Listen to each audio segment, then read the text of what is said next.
All right, Knights of Apollo, what's up, guys? It's Apollo here, well, obviously, and hope you guys are doing well. I've got 3 questions for you. Do you like dungeon crawlers? Do you like board games? Do you like strategy games, which I know most of you guys do? So if you love one or all of those things, you will love Gloomhaven. So this video is sponsored by Asmodee Digital. I want to give them a big thank you for supporting my channel and sponsoring this video. So what exactly is Gloomhaven? Well, it's a dungeon crawler. It's a turn-based combat dungeon crawler that deals with cards, like a deck of cards, which is really interesting, really, like, it's very strategic. And you'll see exactly why in today's video. So I'm going to show you kind of the end of the tutorial where you're going to see some really cool dungeon scenarios with heroes as they fight their way through it to loot and battle and survive. It is awesome. So like I said, if you like dungeon crawlers, if you like board games or strategy games, you will love this game. So there's a link down in the video description. Be sure to check out that link if you want to get the game, which I think you guys will after seeing today's gameplay. So yeah, again, link down in the video description. So maybe you've heard of Gloomhaven before. Well, it was originally a board game, a very successful board game, and now they've turned it into a digital version, a video game version. So big thank you to Flaming Fowl Studios. So they're an independent studio. They've worked on the original Fable trilogy and the movies. So their aim is to build deep and interesting strategic experiences with fascinating twists and a healthy dose of humor. They also want to include their fans. They want to work with the community and try to build a game that they will love, which I love when developers do this. They stay close to the community. I know sometimes some developers have like a creative vision they want to achieve, but when they do that plus working with the community, they can make some awesome games. So there is a Discord you can join and give some feedback when you set up the game here, when you install the game. So it's really awesome to hear that, this studio is working close with the fans and trying to build an awesome game.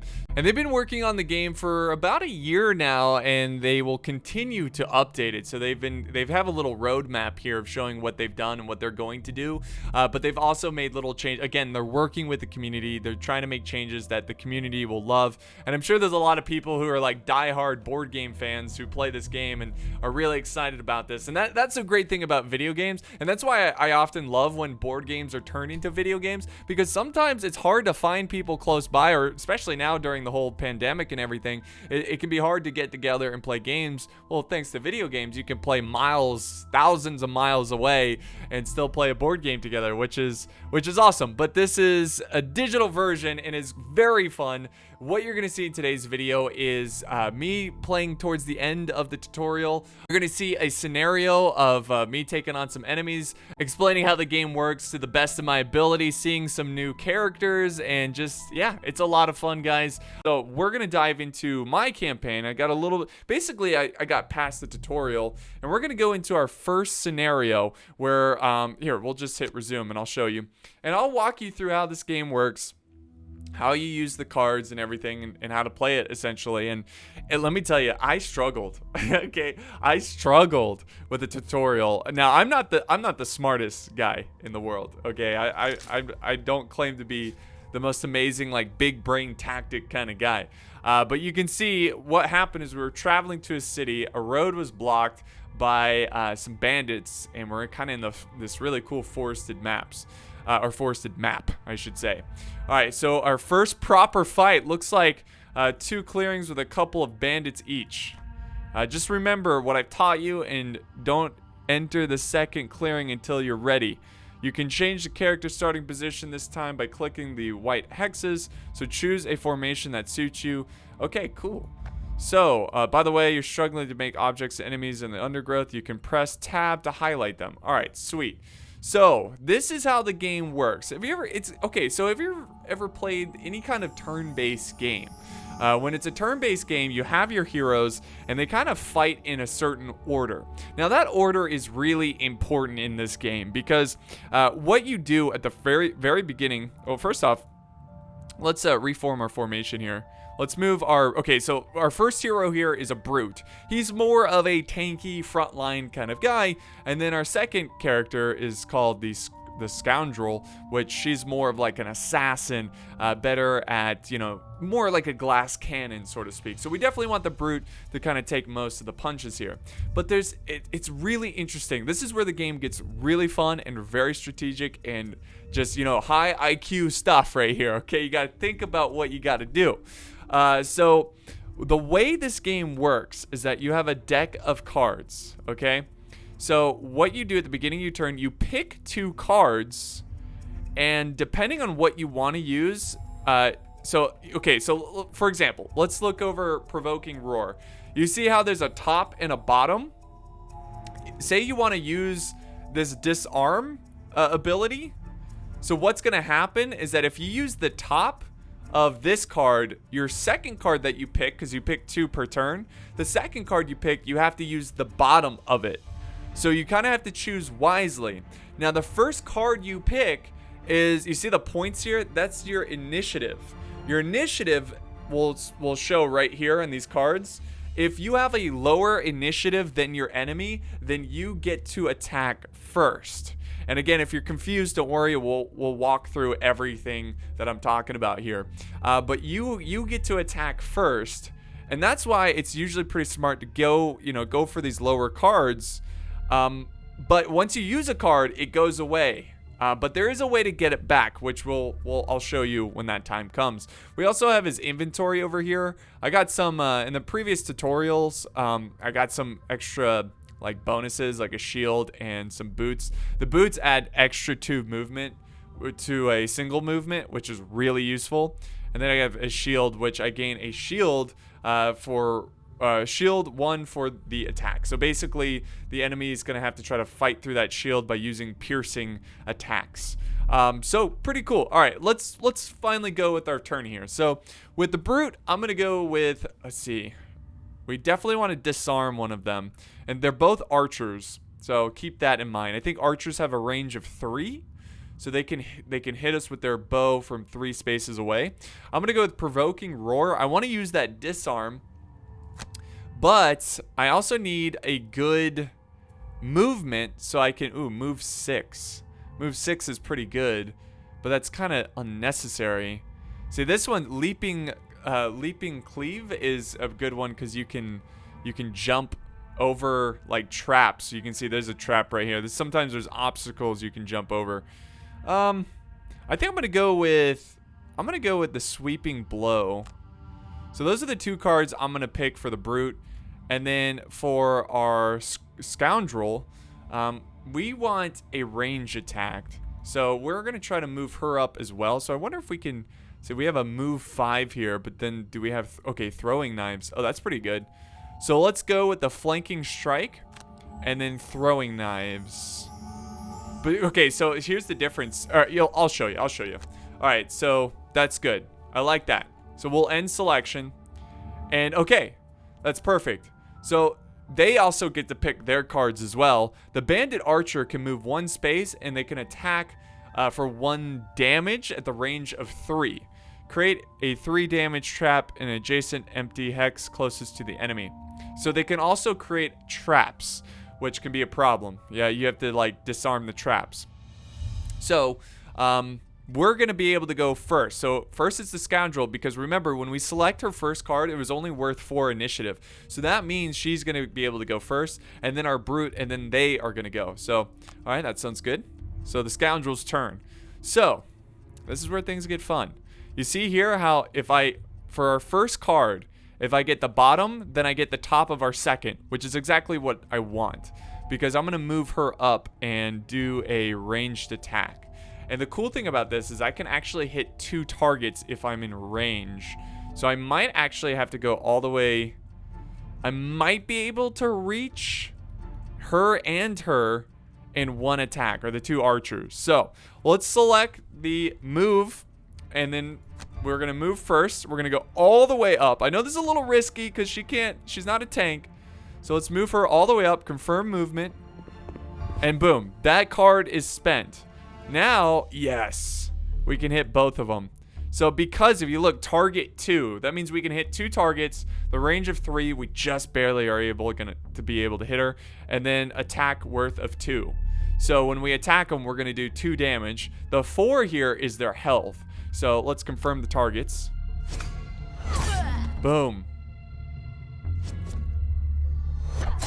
Boom. I did 3 damage because I actually had a bonus there, which is really good. So you can see the cards are now gone.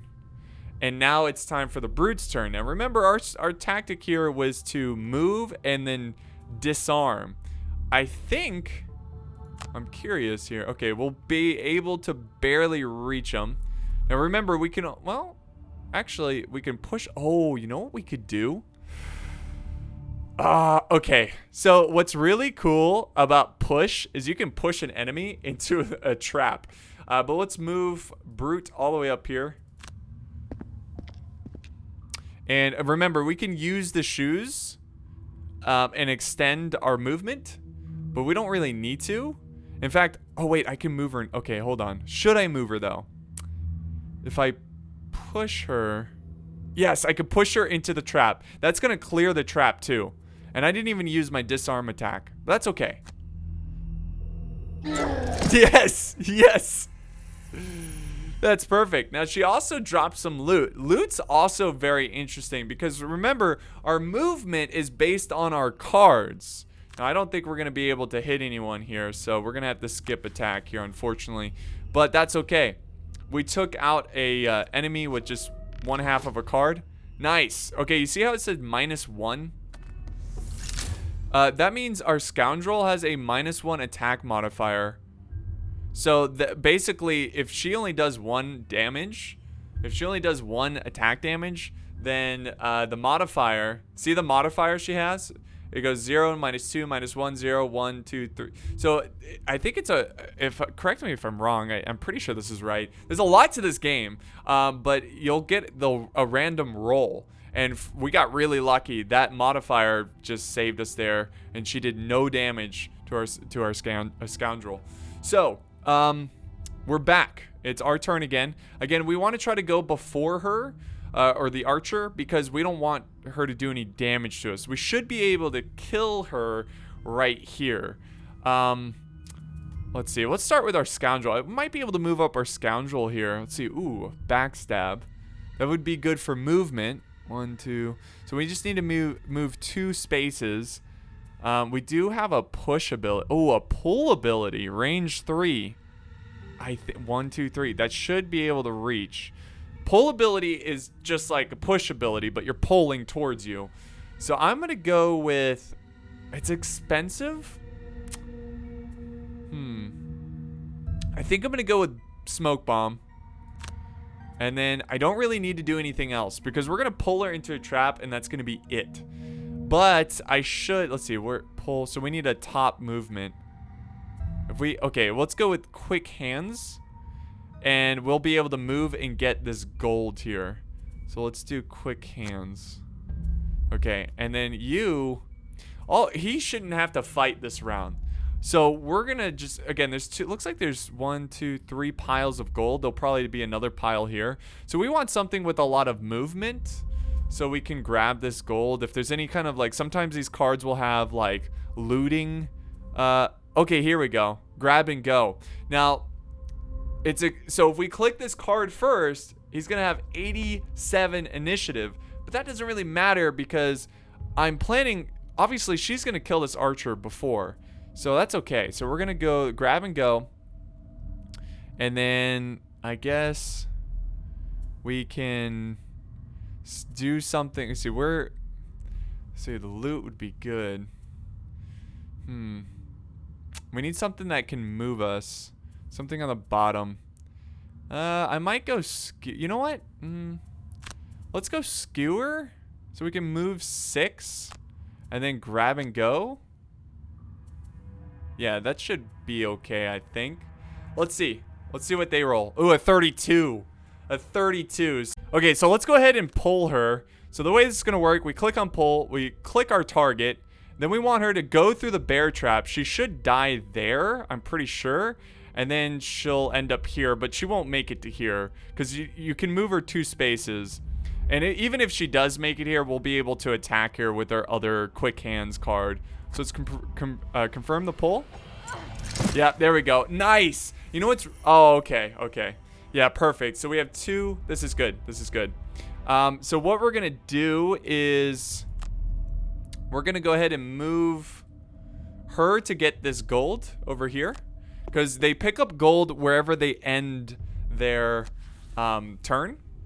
So she should pick it up. Boom. There we go. So yeah, whenever you're getting loot, there are sometimes special options. Like being able to loot, like you're going to see here. But usually it's just you loot wherever you stop moving. If you don't have a special loot card, which I'll show you how the loot card works. But you're not always going to get every single piece of loot because you're going to waste cards trying to use movement and missing out on cool attacks because you're busy trying to loot everything. So you got to be careful because you will burn through cards and you won't get them back for the whole scenario. There is a way to get them back, which I'll show soon enough. So just keep in mind that it's okay to leave some gold behind. But if you see a chest, always go for the chest. Chests give you really good surprises and goodies and loot and whatnot. So with our brute, we're going to use the move 6. It's a little excessive. Let's see. If we go here, see, I think we can loot all the loot within one space, I believe is what it's saying. So if we move him here, and then we'll skip movement because we could move a little bit further and then loot. And yeah, we'll loot these 2 pieces. The only loot we'll miss is over here. So confirm action. Boom. 4 gold. Perfect. All right, we'll end his turn. So now this is the tricky part. And you can see the cards that we've used are now discarded. I'll explain how you can get them back, but it's with a cost. Okay, doors are tricky.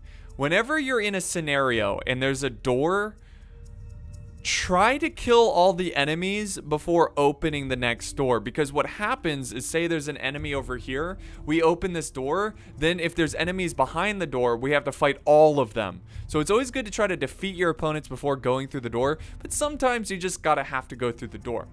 So, we want to get, we'll let Brute lead the way. And I don't think it matters with initiative. So this will give him, let's see, okay, a move and push. So overwhelming assault. If we use the bottom here, then we should get a good attack. Oh, this would be pretty good. We can stun and do attack of 4. So we're gonna do, actually, let's do it. Yeah, let's do it like this. Okay, boom. And then we need the same thing with her. She's gonna need some movement and then probably a good attack. Ooh. Okay, so special mixture is like a poison. Target 1 adjacent enemy. That's pretty good. Swift bow. Ooh.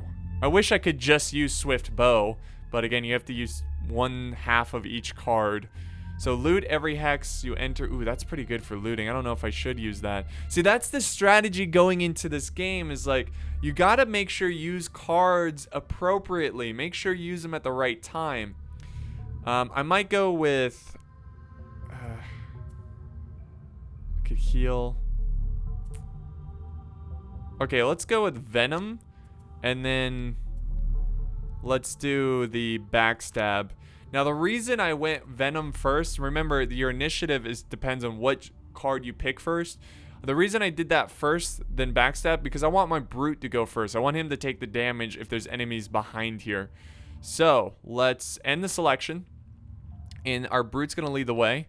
And remember, as soon as we open this door, there's going to be trouble. Now, we can move 2, but I'm going to use my boots here, which should give us extra 2 movement. So let's open door, see what we got. Boom. We got 2 more enemies, and look at this. I can move further because this is a move 3 and plus my boots. So let's confirm the movement. And then we're going to use our stun attack. Oh, wait, confirm action. And then oh, wait, I could have pushed him. It doesn't matter. I don't need to push him. I need to stun him. Yeah, that's my bad. I was like, oh, wait, I could have attacked him there. So let's attack him with our shield bash. It will do 4 damage. And it will stun him for 2 turns, I think. Nice. So we didn't get a bonus in the modifier. but that's okay. So you see the attack modifiers on the middle right there. It's 0 is better than negative, that's for sure. All right, so Brute's gonna take some. Oh, he took 1 damage. Okay, this is where oh wait, I think we can block it with our shield. Okay, so we have a couple options. This is where the game gets really fun too, and I'm glad we took some damage here, because you have a couple options. You don't necessarily have to take the damage. You can burn a card. Now, when you burn a card, you can never get it back. You can never get it back. And some cards are like special cards where if you use them, they automatically are burned, and you can't get them back until well, you can get them back, but you have to win the scenario. But if we burn a card, we won't be able to get it back, and we will avoid the damage, but we will lose a card. We could just take the damage, or we can burn 2 discarded cards and avoid receiving physical damage, which I don't think we need to do. We're going to use our shield here. Yeah, receive damage. 0. Perfect. Thanks, because of our shield that we had. So that was awesome. That protected us. Now the next question is, what do we do now? Let's see. We got a couple options. We have both cards have move abilities, and it also has good attacks. So we need to figure out what would be best. So if we go with the move 5 first, then we can use the backstab attack. So add +2 attack and gain 1 when the target is adjacent to any of your allies. Oh, that's perfect. We're going to go with that one. I think that's going to be really good. So here's the other thing to note. You can just choose to do a simple attack. So for example, you see the middle icons here? So for example, if we go with move 5 and I don't want to use the special bonuses here, I could just click this and do 2 damage. Though I want to use the bonuses. Same thing with movement. If I use this card, I can just use 2 movement if I don't want to use something that's like a bonus over here. So keep that in mind. But we're going to just move 5 here. And I want to, yeah, let's get right here. 5 movement is so good. And we want to try to do... There we go. Yeah, we just destroyed them there. There's our gold. And that's going to be it. Maybe that was a little overkill because they were already pretty low. But now what we want is... I mean... We want to get this loot here. But we're gonna pick our... Okay, let me this isn't necessary. I don't really need to do this. I think this is the end of the scenario. But we can't do... Okay, so we could do a short rest. So there's 2 different forms of rest. There's a short rest, which basically means you will have to burn one of your cards, but you will recover all of the discarded cards. So that's very good. Again, not super necessary here because we're about to win the scenario. I don't need these cards back, so I don't need to rest, and I don't need to burn anything. But I'm going to do it just for the sake of educational purpose. Now, there's also a long rest, which you're basically stepping out for the turn, and you heal, and you'll refresh all your spent item cards. So you won't have to burn anything, but you're kind of a sitting duck. But let's go with a short rest, because if you do a short rest, and sure, we'll get rid of provoking roar. So burn it, and look at this. We got all of our cards back except for the ones that have been burned, because you won't get those back until the end of the scenario. So with a short rest, the good thing about a short rest, you can still go in this turn. So we're gonna still go with spear dagger. We don't really need to move. Actually, we should move. We should get some loot. So let's see if there's any looting cards, because we are about to loot. Okay, we can get the grab and go again. So actually burning the card might have been a good move. Only thing is, maybe we shouldn't, because you know what? I might wait. Okay, this will give us move 3. We can push the enemy. I want to move so I can get some loot. That's the biggest issue here. But we'll go with these 2 cards. The Scoundrel, I'm not going to rest here. We'll just go with Thief's Neck, which will give us attack 3. And then maybe we can get a move here as well. Ooh, move to loot every hex you enter with this action. That's pretty good. Loot every hex you enter with this action. Okay, let's use that. Now, let's see if the bandit's going to go before us. No, the bandit's initiative is 35, so he's going last. So he's probably going to die here. Oh, that's right. We can't use this because we need to do an attack. But we're going to be able to attack him twice. Look at this. So, confirm target. And then let's do the other attack. Oh, yes.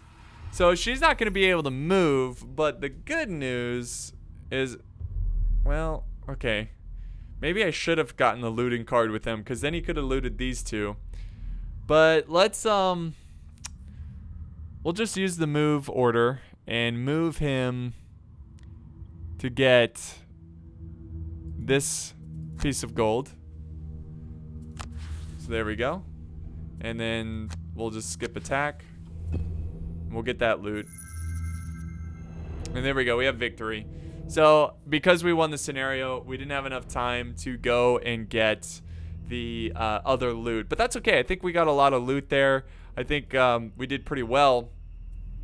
But let's exit the dungeon. I kind of want to show you what the campaign's kind of looking like when you play Guildmaster.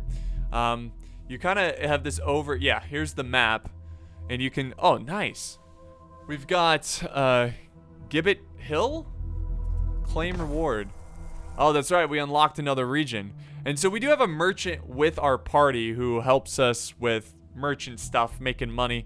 The joy sound of gold coins in the pocket. But wait, but what to invest in? Perhaps I should get some minor mana potions back in stock?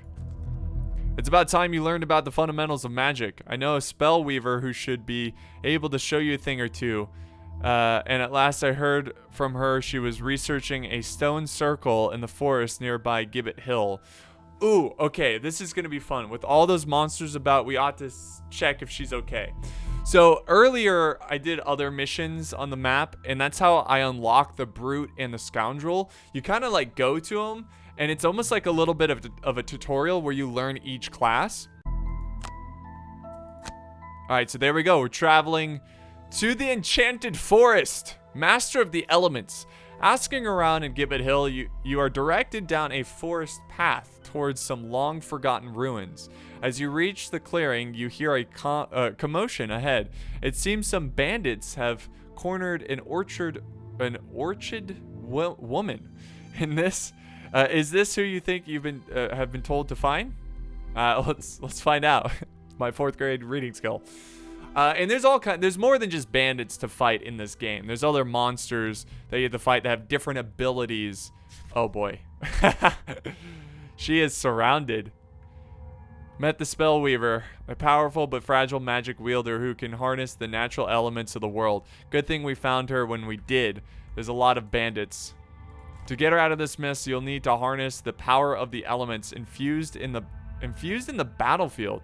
The elemental infusions display can be seen on the right of the screen, indicating which magical elements available for consuming. In this scenario, the ice element is already infused, but elements are normally infused for 2 rounds through using actions with elemental symbols on them, available for consumption after the turn in which they were infused. Okay, so the round you must consume the ice element to augment Freezing Nova's attack, killing as many bandits as you can. Survive the round by using a jump move to escape. So this is why I like the tutorial for this game is awesome. It teaches you a lot step by step in a fun way. It doesn't feel like a hassle. Okay, so the first thing we need to do is use Freezing Nova. And then we also need to consume this ice element, and you'll see how that comes into play. So let's click on Freezing Nova, and then we need to use a jump ability, which this Ride the Wind it will let us jump away, so you can jump over stuff like enemies. So, freezing nova, the way this works, you see this little icon here? It basically saying if you have this element, you can consume it by clicking on this. Or we got to end our selection. Hold on. And there we go. Our initiative is lower, so we'll go first. You want to click on this. Boom. You see how it's gone now? Because we're consuming the element, which will, I think, also increase our damage. Yeah, +1 attack. So we're going to kill some of these guys. And then let's just go ahead and do that now, actually. Boom. And we're going to hit all of them because that's the ability. And it's going to immobilize them so they can't chase after us on their turn. Boom. Boom. So much damage. And then we will jump away as far as possible. I'm pretty sure if we go anywhere but here, we will get attacked. So we just need to go here. We'll jump away. Boom. And we'll skip movement. We can move a little bit more, but we don't need to. And like I said, some cards will burn after use because they're so strong. And now it's the bandit's turn, but they can't move. By consuming the ice element, you've dealt 3 base damage instead of 2, knocking out 3 of the bandits, and also applying immobilize so they can't chase after you. Pretty darn powerful, eh? Very powerful. Ride the Wind is also infused the air element. Oh, that's right. So if you go back and look at that card, when we use it, it adds an air element. So that's pretty cool. Fortunately, the Spellweaver is very powerful. Oh, wait. I think we skipped through it. But basically, it was saying that most of the Spellweaver cards will be burned because they're so powerful, I assume. But we can use the Reviving Ether, and return all the burned cards to our hands. We just have to use it at the right time. So it's up to you now. Kill the remaining bandit guards. Reviving Ether will recover all your burnt cards so you can finish these bandits at your leisure. So yes, that's exactly what we want to do. We're going to do a short rest because our Reviving Ether is currently discarded. So to get it back, we have to do a short rest. We have to unfortunately burn Freezing Nova, but that's okay because we're going to get it right back. And then we will use Flame Strike. That will give us a low enough initiative, hopefully, to go first. And then we'll use Reviving Ether. Alright. So it's their turn. Our initiative is lower. Okay. So to use this, we can do... Okay, this is good. We can do attack 2. We should kill this... Yeah, we'll kill them. Nice. You can see our wind element that we got from our jump ability. And then this will also give us dark element, infuse element, along with getting all our cards back. Boom, but it burns this card, unfortunately. So now it's the bandit's turn. They're just going to get closer to us. Ooh. They use a strengthen ability. Strengthen, okay. It made them a little bit stronger. Let's see, what is... I'm not sure exactly what the strengthen does. But that's okay. They're going to get destroyed. So, let's do the Mana Bolt. And then let's do Fire Orbs. And that should be enough to kill these jerks. Oh, wait, that's right.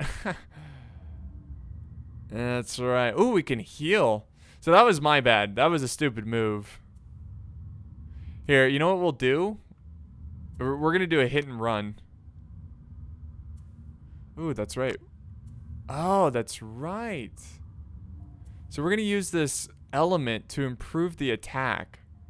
That's okay. I'm glad we're using this Mana Bolt because we had that element free. And can we hit both of them?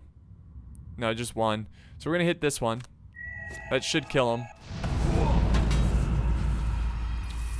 Now, let's keep in mind, these guys can move 2. So, I don't think there's anywhere we can go where it's safe, unfortunately. Ooh. Alright, then we'll go here. This is risky. They're gonna... Oh! 0 damage! Oh, no, I received 2 damage.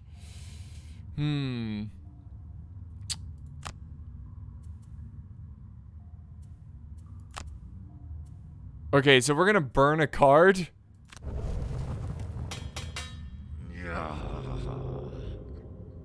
And hopefully, I guess we can do a short rest.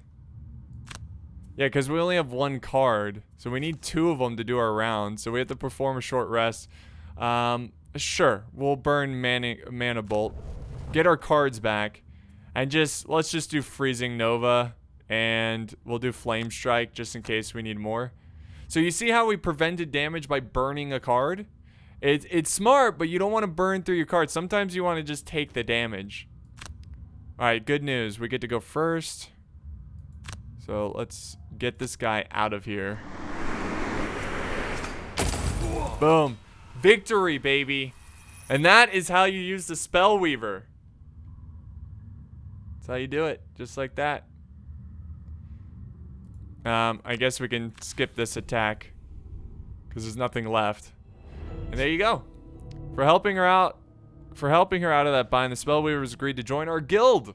As you saw her abilities, she's incredibly potent, but she can be difficult character to work with due to the complexity of her tactics. All right, take it. That's the one elemental school of magic covered. Perhaps we could do with recruiting someone who understands high-tech contraptions and such. So like a gadgety character. I swear there was a poultry tinkerer messing with a power core or some other artifact in the tavern not too long ago. Oh, good call. I heard. Okay, you know what? Let's go with see what this next character is about. So let's go travel over here and see if we can defeat this really quick. So a tinkerer. So the trainer informed you that the Scoundrel had last been seen headed towards the basement underneath an abandoned mansion to the south of the city. You reach the mansion to find the front door wide open, and small footprints and the thick dust. You follow those to a door into a deep, dark basement.